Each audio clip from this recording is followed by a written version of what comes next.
Press మిత్రులకి నమస్కారం. సత్యవతి రాథోడ్ గారు, అదేవిధంగా కవిత గారు చాలా విషయాలు చెప్పారు.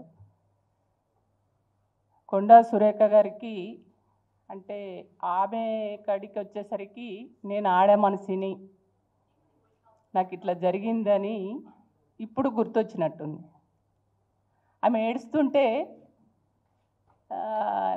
అసలు ఈమె 2 సార్లు, ఇది రెండోసారి ఆమె మంత్రిగా చేయడం, గతంలో ఎమ్మెల్యేగా ఉండి ఇన్ని ఏళ్ళ రాజకీయ జీవితంలో ఎవరో నూలు దండ వేస్తే ఎవరో కామెంట్ పెట్టిరని, స్క్రోల్ చేసిరని ఈమె ఏడవడం ఏందో నాకు అర్థం కాలే.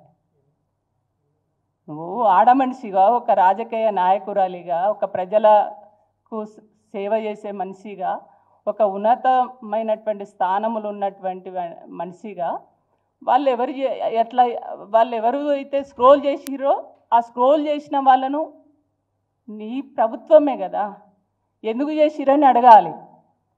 కానీ ఏం చేసిండ్రు?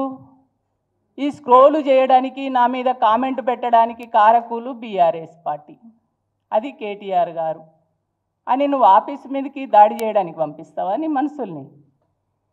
కేటీఆర్ గారు హైడ్రా వల్ల చాలా కుటుంబాలు చితికిపోయినాయి, వాళ్ళ ఇండ్లు గూలగొట్టిరు, వాళ్ళ కుటుంబాలన్నీ రోడ్ల మీదకి వచ్చినాయి. వాళ్ళ బాధలు, వాళ్ళ కష్టాలు, వాళ్ళ ఆవేదన తెలుసుకొని వాళ్ళను ఓదార్దామని చెప్పిపోతే అక్కడ పోయి కారు మీద మీ కార్యకర్తలు, మీ గుండాలు పోయి అడ్డుకుంటారు. ఇదా మీరు చేసేటువంటి పద్ధతి? మీరు ఏం చేయాలి? ప్రభుత్వంలో ఉన్నప్పుడు, ఒక అధికారంలో ఉన్నటువంటి, ఒక ఉన్నతమైనటువంటి స్థానంలో ఉన్నటువంటి, ఒక మంత్రి హోదాలో ఉన్నటువంటి ఒక సీనియర్ మహిళగా నువ్వేం చేయాలి? ఇవాళ ఒక చిన్నారి పిల్లలు, గర్భిణీ స్త్రీలు, మా అక్క చెల్లెళ్ళు, పెద్ద మనుషులు వాళ్ళు ఏడుస్తూ ఉంటే, వాళ్ళు ఆవేదన చెందుతూ ఉంటే, ఆ కుటుంబాలన్నీ చితికిపోయి బాధపడి ఇండ్లు పోగొట్టుకొని రోడ్ల మీదకి వచ్చి ఏడుస్తుంటే వాళ్ళు గుర్తొస్తలేరు నీకు. ఎవడో స్క్రోల్ చేసిండు, ఆ స్క్రోల్కు కారణం బీఆర్ఎస్ పార్టీ అని నీకు, అంటే నీ గురించి నువ్వే ఏడవడము, నీ గురించి నువ్వే ఇది చేసుకుంటావే తప్ప, నీ వరకే ఆలోచిస్తావే తప్ప, ఇవాళ ఒక రాష్ట్రాన్ని తెలంగాణ రాష్ట్రంలో ఉన్నటువంటి ఒక ప్రభుత్వంలో ఉన్నత స్థానంలో ఉండి ఈ రాష్ట్రంలో ప్రజల గురించి ఆలోచించవలసినటువంటి స్థానంలో ఉన్నటువంటి నువ్వు నీ గురించి తప్ప మరి ప్రజల బాధలు, కష్టాలు, కన్నీళ్ళు నీకు అవసరం లేదా? అవన్నీ మర్చిపోయినరు. వీళ్ళ బాధ ఏంటంటే ఆ ప్రజల బాధలు అవసరం లేదు. ఈ అధికారంలో ఉన్నటువంటి నాయకులకి తెలంగాణ పట్ల ప్రేమ ఉండదు. ఎందుకు ఉండదు? కొండా సురేఖ ఏనాడన్న తెలంగాణ గురించి మాట్లాడిందా? తెలంగాణ ఉద్యమంలో పాల్గొన్నదా? ఇవాళ ఈ రాష్ట్రానికి ముఖ్యమంత్రిగా ఉన్నటువంటి రేవంత్ రెడ్డి ఏనాడన్నా తెలంగాణ గురించి మాట్లాడిండా? తెలంగాణ ప్రజల కష్టాలు, సుఖాలు, బాధలు ఏనాడన్నా చూసిండా? వాళ్ళకు తెలంగాణ ప్రజల గోస అక్కర్లేదు, వాళ్ళ ఆవేదన అక్కర్లేదు, వాళ్ళ బాధలు అక్కర్లేదు.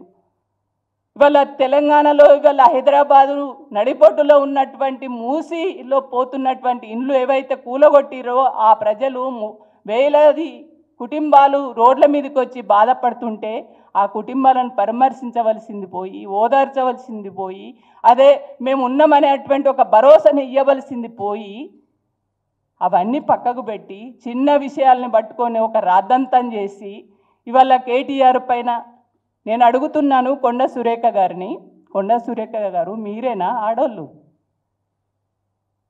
వేరే ఆడవాళ్ళ పేర్లు నువ్వు ఎట్లా తీసుకుంటావు? నీకేం రైట్ ఉంది? నువ్వు అసలు ఆడదానివేనా? వాళ్ళ కుటుంబాలు లేవా? వాళ్ళు బాధపడరా? వాళ్ళ ఆవేదన చెందరా? ఒక రకులని, సమంతని ఎట్లా తీసుకుంటావు నువ్వు పేరు? నాగార్జున, కేటీఆర్ మధ్యలో నువ్వేమన్నా బ్రోకర్ పని చేసినావా? నీకేమన్నా నువ్వు బ్రోకర్ పని చేసి నీకు చెప్పిండ్రా వీళ్ళు? రమ్మనంటే పోలేదని అంత స్పష్టంగా ఎట్లా చెప్పగలుగుతున్నావు?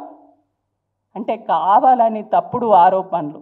అంటే రోజు రోజుకు ఈ కాంగ్రెస్ ప్రభుత్వము 6 గ్యారెంటీలు ఏవైతే ఇస్తానని ఇచ్చినటువంటి హామీలు అమలు చేయకుండా హైదరాబాద్లో మూసి అనేటువంటి ఇది ఒకటి పెట్టుకొని దాంట్లో కూడా స్పష్టత లేకుండా ఇవాళ మూసి ప్రాజెక్టు చేయడం వల్ల 10,000 కోట్లు ఏది మేఘా కృష్ణారెడ్డి తోటి ఒప్పందాలు చేసుకొని అవి ఆ డబ్బులు వస్తాయి అనేటువంటి ఆశలో దానిపైన పడ్డరే తప్ప ఇవాళ 6 గ్యారెంటీలు అమలు చేయాలనే సోయి లేదు. అవి తప్పించుకోవడం కోసం బీఆర్ఎస్, ఎందుకంటే బీఆర్ఎస్ పార్టీ ఎప్పటికప్పుడు ప్రజలలో ఉంటుంది, ప్రజా సమస్యలు తెలుసుకుంటుంది, ప్రజల పక్షాన నిలబడుతుంది, ప్రజల కోసమే పెట్టినటువంటి పార్టీ కాబట్టి ఆ పార్టీ నాయకులు రేపు ప్రజలలో ఇట్లనే పోతే మా కాంగ్రెస్ పార్టీ, మా కాంగ్రెస్ ప్రభుత్వానికి ఉనికే లేకుండా పోతుందని ఒక భయంతో ఈ రకమైనటువంటి ఆరోపణలు చేస్తున్నారు తప్ప ఇంకొకటి కాదు. కాబట్టి ఖబర్దార్ కొండ సురేఖ గారు, మీరేందో, మీ చరిత్ర ఏందో, మీ కుటుంబం ఏందో ఈ తెలంగాణలో ఉన్నటువంటి ప్రజలందరికీ తెలుసు.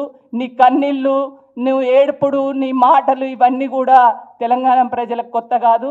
ఇవి ఏడుపులు కానీ ఈ పనిల మాటలు ఇతర ఆడవాళ్ళని కించపరిచేటువంటి పద్ధతి మానుకో, మంచి పద్ధతి కాదని చెప్పేసి ఈ సందర్భంగా హెచ్చరిస్తున్నాను.